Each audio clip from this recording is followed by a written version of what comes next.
ఉన్న బంగారాన్ని విడిపించి ఆ రోజు ఆన్లైన్ రేటుకే మేము కొంటాం. Sharma gold company.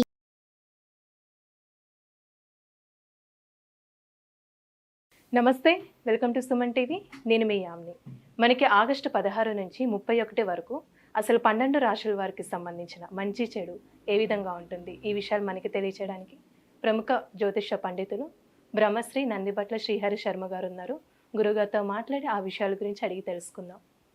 నమస్కారం గురుగారు.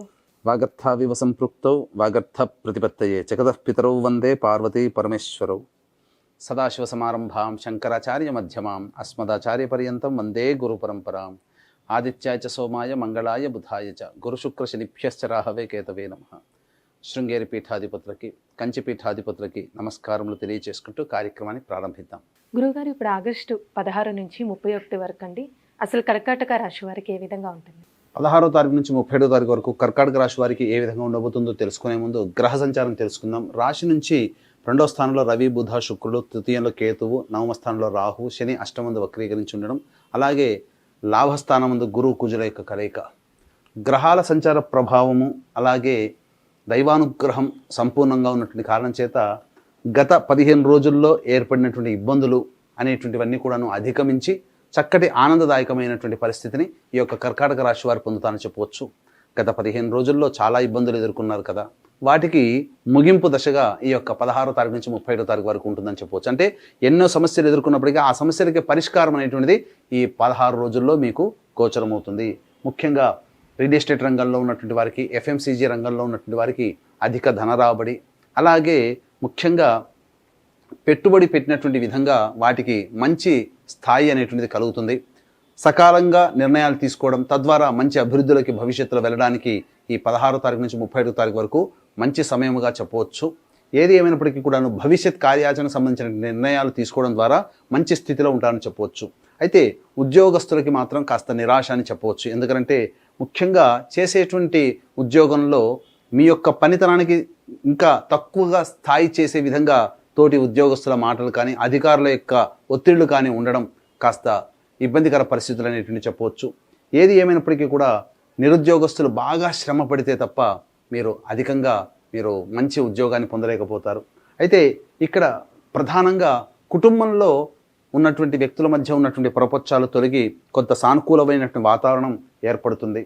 అలాగే ఆరోగ్యం పట్ల శ్రద్ధ వహించాల్సినటువంటి పరిస్థితి, ముఖ్యంగా ఏవైతే మీరు అనుకుని అన్ని నోటి దాకా వచ్చి వెనక్కి వెళ్ళిపోతూ ఉంటుంటాయి, ఈ పని అయిపోతుందని అనుకుంటారో ఆ పని మళ్ళీ మీకు బ్రేక్ పడడము, లేకపోతే ఆ పని యొక్క తాలూకు ఫలితాన్ని వేరే వాళ్ళు పొందడము, తద్వారా మీరు కొంత మానసికమైనటువంటి ఇబ్బంది పొందేటువంటి అవకాశం ఈ యొక్క 16వ తారీఖు నుంచి 31వ తారీఖు వరకు ఉంటుంది. కాబట్టి దైవానుగ్రహంతో ఆ చిన్నపాటి సమస్యలను కూడా అధిగమించగలిగినట్లయితే అన్నింటా శుభ ఫలితాలను పొందుతారని చెప్పవచ్చు. వివాహార్థులకి చక్కటి వివాహ విషయంలో మటుకు నిశ్చయితాంబూలాల వరకు కూడా జరిగేటువంటి అవకాశాలను గోచరమవుతుందని చెప్పవచ్చు. ముఖ్యంగా దాంపత్య విభేదాలు తొలగి మంచి ఆనందాన్ని పొందేటువంటి స్థితి ఈ యొక్క 16 నుంచి 31వ తారీఖు వరకు గోచరమవుతుంది. విద్యార్థులకి అనుకున్నటువంటి సంస్థలలో ప్రవేశం జరుగుతుంది. అలాగే విదేశీయానానికి సంబంధించే ప్రయత్నాలన్నీ కూడాను కొలిక్కి వస్తాయని చెప్పవచ్చు. అయితే ప్రధానంగా వీక్షించేటువంటి సుమన్ టీవీ ప్రేక్షకులు కూడా గమనించాల్సినటువంటి అంశం ఏంటంటే, ప్రతి వ్యక్తికి కూడాను ప్రతిరోజు లేచిన దగ్గర నుంచి నిద్రపోయేంత వరకు సమస్యలు ఉంటాయి. ఆనందంగా ఉండే మనిషి కలియుగంలో ఉండరు. అయితే ఈ సమస్యలన్నీ ఎక్కువగా ధనముతోనే వస్తాయి, ఆ సమస్యలు ధనముతోనే తీరుతాయి. కాబట్టి ఏ సందర్భంలో ధనము ఖర్చులు అధికంగా ఉంటాయి, ఏ రోజుల్లో ధనము రాబడి అధికంగా ఉంటుంది, ఏ సమయంలో మానసిక ప్రశాంతత లోపిస్తుంది, ప్రధానమైన నిర్ణయాలు ఎప్పుడు తీసుకోవాలో వాటి విషయాల గురించి క్లుప్తంగా తెలియజేసుకుందాం. 16, 17, 18, 19 ఈ తారీఖుల్లో మీకు విశేషమైనటువంటి ధన రాబడి గోచరం అవుతుంది. రాని బాకీలు వస్తాయి. ఇక ఈ వ్యక్తుల నుంచి మనకు డబ్బు రాదు అనుకునేటువంటి సందర్భంలో ఉన్నటువంటి వాళ్ళ నుంచి డబ్బు రావడము, తద్వారా మీరు పడుతున్నటువంటి కష్టాలకి ఆ కష్టాలు తొలిపోయే విధంగా ధన రాబడి సమకూరడము జరుగుతుంది. 18, 19 తారీఖుల్లో మీ జీవిత భాగస్వామి నుంచి కానీ, వ్యాపార భాగస్వామి నుంచి కానీ చాలా సహాయ సహకారాలు అందడం, మీరు ఊహించిన దానికంటే ఎక్కువగా ఆనందంగా గడిపేటువంటి సందర్భం గోచరమవుతుంది. ఇక 20, 21 తారీఖులో కనుక గమనించుకున్నట్లయితే మానసిక ప్రశాంతత ఉండదు, కొంత ఆందోళనకరమైనటువంటి జీవితాన్ని పొందుతారు. అన్నిటికంటే మించి కాస్త జిగ్జాగ్ వ్యవస్థ అనేటువంటిది ఉంటుంది.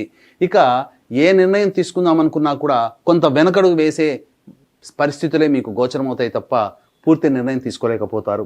అన్నిటికంటే మించి ఆ రోజున ఖర్చులు కూడా అధికంగా ఉన్నాయి. కాబట్టి ఈ 20, 21 తారీఖుల్లో మీరు ఫ్యూచర్లో ఆల్రెడీ ఖర్చులు కనుక పెట్టుకున్నట్లయితే వాటికి సంబంధించినటువంటి ఖర్చులను తగ్గించుకోవడమో లేదా ఆ ఖర్చులను వాయిదా వేసుకోవడమో చేసుకోండి. ఎందుకనంటే మీ యొక్క జాతకరీత్యా 20-21 తారీఖుల్లో ఖర్చులు ఆ రోజున అధికంగా ఉన్నాయి. ఇక 22-23 తారీఖులో కనుక చూసుకున్నట్లయితే సంతానంతో విభేదాలు వచ్చే అవకాశాలు ఉన్నాయి. సంతానపరంగా చిక్కులు సమస్యలు పెరిగేటువంటి అవకాశం ఉన్నాయి కాబట్టి జాగ్రత్తలు పడండి. సంతానం మూలకంగా ఖర్చులు సమస్యలు పెరుగుతాయి. లౌక్యంతో వ్యవహరిస్తూ మీ సంతానంతో మీరు ముందడుగు వేయండి. అలాగే కోర్టు సమస్యలు కూడా ఎదుర్కొనే అవకాశాలు గోచరమవుతున్నాయని చెప్పవచ్చు. ఇక 24-25 తారీఖు 26-27 తారీఖుల్లో కనుక చూసుకున్నట్లయితే ఈ 24-25 తారీఖుల్లో మీరు చేస్తున్నటువంటి పనుల వల్ల మీ పేరు ప్రఖ్యాతులు పెరుగుతాయి. ఉద్యోగంలో ప్రమోషన్స్ కానీ తోటి ఉద్యోగస్తుల సహాయ సహకారాలు కానీ పొందడం చాలా మేలు చేస్తుందని చెప్పవచ్చు. ఇక 26-27 తారీఖుల్లో అన్ని రంగాలలో ఉన్నటువంటి వారికి ధన రాబడి అధికంగా ఉంటుంది. సంతోషకరమైనటువంటి జీవితాన్ని పొందుతారని చెప్పవచ్చు. ఇక 28, 29, 30 తారీఖులో కనుక గమనించుకున్నట్లయితే ప్రధానంగా ఈ యొక్క ఖర్చులు అధికంగా ఉంటాయి. మానసిక ప్రశాంతత లోపిస్తుంది. చిన్నపాటికి కూడా ఎక్కువగా దూర ప్రాంత ప్రయాణాలు చేయాల్సినటువంటి పరిస్థితులు గోచరమవుతున్నాయి. అలాగే ఏ పని చేద్దామనుకున్నా ఆ పనిలో మానసికంగా ఒత్తిడి ఉంటుంది తప్ప ఆ పనులు ముందుకు సాగిపోవని విషయాన్ని గమనించుకోవాలి. కాబట్టి ఈ 28, 29, 30 తారీఖుల్లో కనుక మీరు అదనంగా మీరు అప్పటికే ఆల్రెడీ మీరు ఖర్చులు కనుక పెట్టుకుంటే వాయిదా వేసుకోండి లేదా ఖర్చులు మొత్తాన్ని తగ్గించుకోండి. ఎందుకంటే ఆకస్మికంగా 28, 29, 30 తారీఖుల్లో ఖర్చులు మీకు ఎక్కువగా ఉన్నాయని చెప్పవచ్చు. ఇక 31 తారీఖుల్లో ఎన్నాళ్ళ నుంచో ఎదురు చూస్తున్నటువంటి ప్రధానమైనటువంటి పనులు కొన్ని పూర్తి చేసుకుంటారు. విందులు వినోదాలతో మీరు మీ కుటుంబ సభ్యులతో స్నేహితులతో పాల్గొంటారని చెప్పవచ్చు. తర్వాత చెప్పొచ్చేది ఏంటంటే 20-21 తారీఖులు 28, 29, 30 తారీఖుల్లో మీరు ఖర్చులను అదుపులో పెట్టుకోండి. మానసికంగా ప్రశాంతత ఉండదు కాబట్టి ప్రధానమైన జీవితానికి సంబంధించిన ప్రధానమైన నిర్ణయాలు మీరు తీసుకోకపోవడమే మంచిదనే విషయాన్ని గమనించుకోవాలి. కాబట్టి వీక్షించేటువంటి ప్రేక్షకుల్లో కూడా ఈ యొక్క పవిత్రమైనటువంటి శ్రావణ మాసంలో 17వ తారీఖు రోజున 31వ తారీఖు రోజున 2 శని త్రయోదశులు వచ్చాయి. కాబట్టి మనం ఇప్పుడు అనుభవిస్తున్నటువంటి సమస్యలకి కారణం కర్మదోషం. కాబట్టి గత జన్మ కర్మదోష నివారణ హోమాదులు వృషభ, మిథున, కర్కాటక, సింహతులో, వృశ్చిక, మకర, కుంభమీన రాశిలో జన్మించిన వారికి, ముఖ్యంగా కర్కాటక రాశి వారికి అష్టమ శని కాబట్టి ఈ యొక్క శనిదోష పరిహారార్థమే శనీశ్వర హోమం, అఘోర పాశుపత మంత్ర హోమంతో పాటు విద్య, వివాహ, ఉద్యోగ, దాంపత్య, అనారోగ్య సమస్యల నివారణకి 18 రకాల హోమాదులు కేవలం 1500 రూపాయల రుసుముకి రెండిట్లో నమోదు చేసుకున్నట్టయితే మీకు 3000 అవుతుంది. అలాగే సంవత్సరం పొడుగుతా ఒక్కొక్క నెల ఒక్కొక్క పుణ్యక్షేత్రంలో మా ఆధ్వర్యంలో జరిగే కార్యక్రమాల్లో మీ కుటుంబ సభ్యుల గోత్రనామాలు కూడా నమోదు చేసుకోవచ్చు. అవకాశం ఉన్న వాళ్ళు కార్యక్రమ తదనంతరం కాంటాక్ట్ చేసి పూర్తి వివరాలు తెలుసుకోండి. గురుగారు, ఇప్పుడు కర్కాటక రాశి వారికి అండి ఎలాంటి పరిహారం చేసుకుంటే మంచిది? కర్కాటక రాశి వారికి ప్రధానంగా దశరథ ప్రోక్తమైనటువంటి శని స్తోత్రము, అలాగే కాలభైరవాష్టక పారాయణం రోజుకి 3 సార్లు చదవడం, దశరథ ప్రోక్త శని స్తోత్రము 8 సార్లు చదవడం చేసుకున్నట్లయితే చాలా మటుకు సమస్యలన్నీ కూడాను మనకు తెలియకుండానే వెనక్కి వెళ్ళిపోతాయని చెప్పవచ్చు. గురుగారు, ఇప్పుడు ఆగస్టు 16 నుంచి 31 వరకు అండి అసలు కర్కాటక రాశి వారికి ఏ విధంగా ఉంటుంది, ఎలాంటి పరిహారం చేసుకోవాలి, ఈ విషయాలు మాకు తెలియజేసినందుకు ధన్యవాదాలండి. సర్వం శ్రీ ఉమామహేశ్వర పరబ్రహ్మార్పణమస్తు. సుమన్ టీవీలో మీ పర్సనల్ అండ్ బిజినెస్ ప్రమోషన్స్ కోసం కింది నెంబర్కి కాంటాక్ట్ చేయండి.